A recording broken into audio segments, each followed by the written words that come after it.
What is up, gang? Today I want to take you through a little segment that I call Denver, Colorado. True or false? This being the internet, there are a lot of opinions and ideas floating around out there, and some of them get repeated quite often. And like any place, the things that are said about Denver, Colorado, many of them are true, but some of them, at least to the amount that they are emphasized, I don't believe are. And so I want to give you my take on which ones are true and which ones aren't. Which stereotypes about Denver actually describe this area and which ones are unfounded. So here's what I did. I went through a few Reddit posts about Denver, Colorado, ones that seemed to have the most spirited discussion about the good, bad, and ugly of Denver. And since we are online here, surprise, surprise, most of it skewed towards bad or ugly. And I compiled a list of the most often repeated phrases, and I want to give you my thoughts now. Of course, in something like this, I'm basically pretending to be the arbiter of truth, but in reality, it's just the opinion of one guy who's lived here for a while. If you're new to the channel, my name is Sam. I run a real estate team here in the Denver Metro. It is our goal to be your go-to resource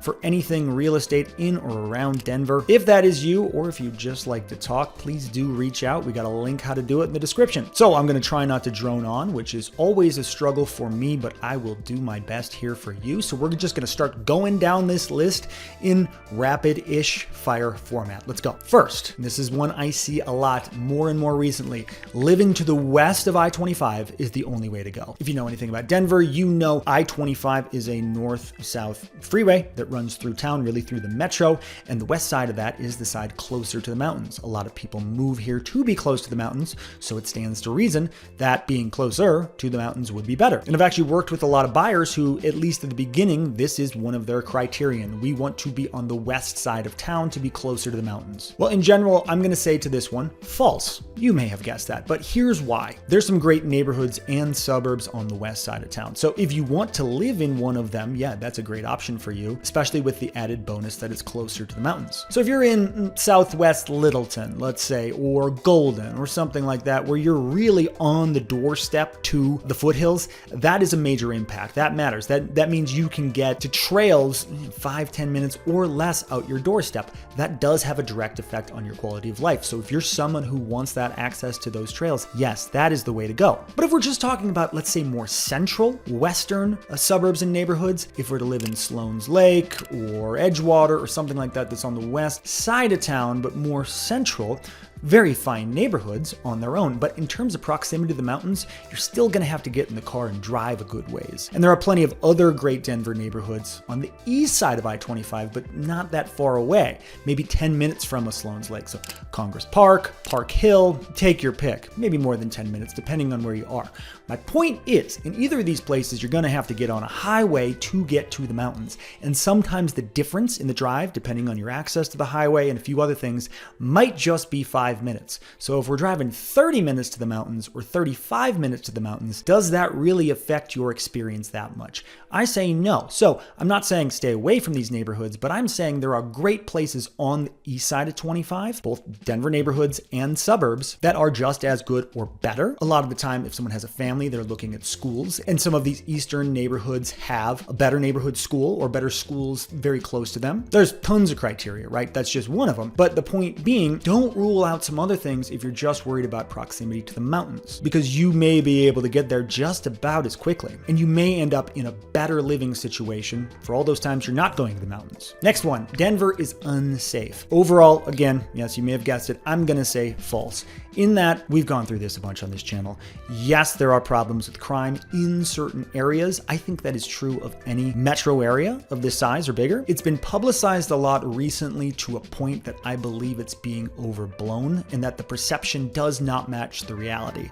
And the reality is, while there have been some very high profile unsafe activities to happen in the Denver metro over the last couple of years, Aurora, gangs, apartments, you know. Overall, the majority of places in the Denver metro are safe. It's very important to do your research and to understand where you want to be and where not to be. But there are very few places in and around Denver that I would feel unsafe with someone I love walking alone in the evening. And that to me is kind of the test. It's like so many other things. You turn on the news and it's war, famine, this and that, and then you look out the window and it's birds chirping surfing and everybody's happy. Not the case everywhere or for everyone, obviously. That's like my fourth caveat here. But the vast majority of areas in the Denver metro I would classify as safe and pleasant. Next one, it is expensive. And I'm going to say true on this one. Yes, Denver is expensive. If you look at certain cost of living metrics, we're about 9% above the national average. So not crazy expensive, but more expensive than the average. And I think living here, you do feel it a little bit. Then when you break it down by section of what you're paying for, food, healthcare, housing, when you look at housing, it's even more out of whack. It's 24%, I believe, more expensive than the national average. So really, when Denver feels expensive, a lot of that has to do with mortgages, rent, home prices. You do need some money to live here. That's just a reality of it. And really, to me, someone moving to town, their perception is going to differ based on where they're coming from. If I work with someone moving from, let's say, a rural part of Florida, they're going to feel sticker shock big time when moving to Denver. Versus if I work with some folks coming from Southern California, they're going to look around and go, real estate's cheap here. And of course, cost of living isn't just real estate, it's just one marker. But I would say overall, is Denver kind of expensive? Yes. Next one, this is just a quote I read one place, but I pulled it out and I want to read it because I think it's hilarious and has some legs here. True or false? There's a monoculture in Denver and it revolves around white bros who love outdoor activities, breweries, and owning dogs. True, double true, triple true on this one. My God, yes. Listen, I'm a guy. I like outdoor activities. I have a dog, been known to spend some time at breweries. Maybe this is really talking about me. I don't know, but it's not everywhere. But on a day-to-day basis, if you are out and about in Denver, you will see your share of folks who love to talk about mountain biking. All of them have an Australian Shepherd or a Blue Heeler. It never fails. And there's this idea of, I just want to drink beer and mountain bike. It's usually mountain biking, hiking, I guess, some of the time. Nothing wrong with any of these things. We're being a little playful here. I just thought this one was fun, and it is 100% true. Again, not everywhere. You can find all kinds of people in Denver. This is just one of them. Next one, homelessness is a major problem. Again, talked about this plenty on the channel. Is homelessness a problem in Denver? Yes. Is it a major problem? I would say no. Like many areas, homelessness got significantly worse here during COVID, and those issues have lingered. It is getting better. I don't think there's a way to look at that and really say that it isn't. Certainly still has some way to go, and it's typically centralized in a few areas, downtown, and a couple other prominent areas of homelessness. So is it a problem? Yes. Some work still needs to be done. Is it a major problem that affects your day-to-day life? For most people, I say no. Next one, traffic has gotten bad. Yes, absolutely, this is true. When I moved here, this was 14 years ago, traffic, we had it at certain times in certain places. Now it seems to be more widespread and kind of all of the time. Rush hour, which is typically morning and evening commute, has sort of turned into,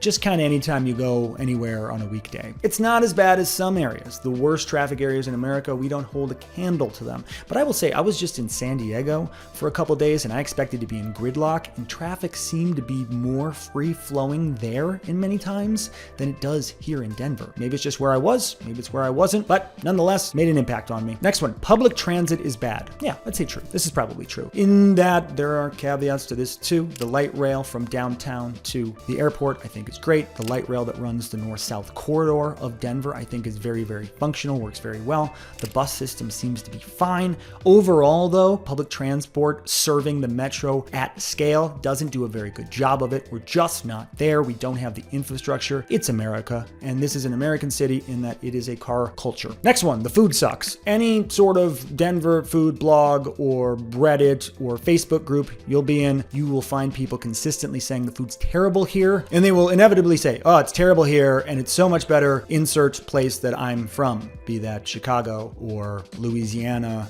or some other random place in America. For some reason, it's always the only people who know how to make food are the ones in the place that I grew up, and here in Denver, it's terrible. This is 100% false. We have a great food scene here. No, it's not on the level of the big boys, New York, LA, Chicago, Vegas, but we got a great food scene. It's a diverse food scene. There's a lot going for Denver food. It's one of my favorite parts about living here, actually. You can look on the channel and see a ton of food-related content. Maybe I'll post one of those videos at the end here. Denver is a great food town. Next one, and we're getting towards the end. The last one is one I really want to talk about, but this one, Boulder is better. Boulder is better than Denver, Colorado. True. Yeah, that's true. Boulder's paradise. It really is. I love Boulder. Lived there for a couple years when I was much younger. Great place to really do anything. Seems disconnected from reality in a way, and is wildly, wildly expensive. Median single family home price, about $1 million, maybe a little bit more depending on where you're looking in town. It's insanely expensive to live in Boulder. That's the big problem. But is Boulder on the whole a better place to live than Denver? Yeah. If you're a multimillionaire, go for it. If you're not, we can find some other suggestions that are also very good. Second to last one, and this plays off the last one, Colorado Springs is better than Denver. I see this all the time. It's like a new thing last couple years. Denver's kind of gross. Colorado Springs is better. Let me be clear. False. So false. Come on. What are we doing here? Yeah, they got good mountain views down there in Colorado Springs, and there's some stuff going on, but no. I think it's a little brother syndrome that's happening. Okay, and last one. It's better to live in the mountains than it is in Denver. Kind of what I went back to before. Hey, people move to Colorado. A lot of them move thinking of the mountains, and they know Denver is near the mountains. Many don't understand quite how Denver isn't in the mountains. It's on the plains next to the mountains. Takes a little bit of a drive, depending on where you are, to get there. So some people say, oh, I'd rather just live in the mountains. It's just better to live in the mountains than to live in Denver. Why would I ever live in a city when I can live in the mountains? I'm going to call this one personally overall false. Here's why. I know some people who live in the mountains and love it. It's a certain type of person, but when you're doing mountain living, you are committing to a different lifestyle than one who just decides to move to a city and live in an apartment or whatever and live there. Depending on where you go, the differences are going to vary. But if you're saying I want to live in the mountains to be by skiing, so Summit County, Eagle County, one of those things, well, you're going to be paying Boulder, Colorado prices or worse, so it's going to be way, way more expensive. You also have to think of the altitude. Breckenridge, for example, is at 9,000 and change in terms of altitude. That's almost twice as high as Denver. So what does that mean? Well, seasons are way different. Much longer winter, much shorter summer, and springtime, let me tell you, lingers up there. You can be getting snow consistently well into May or even June in these places. I would encourage you to think hard about if this is the sort of life you want for yourself when moving to one of these places full time. Yes, it's great. You live in a resort area. There definitely are benefits. You have to be of a certain mindset to commit to this and be happy, I believe. You're also much more isolated. You're farther from an airport. You are, regardless of where you are in the mountains, you're living in a small town. I don't think there's any mountain town that does not have a small town vibe.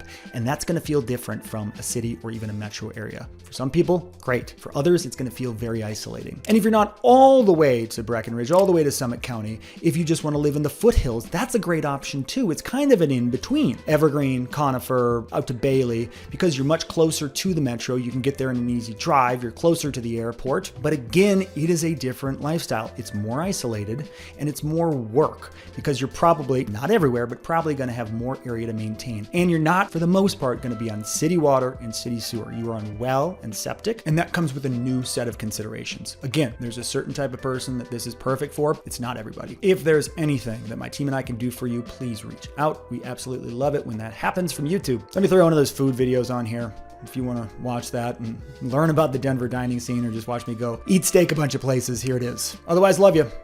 Talk soon.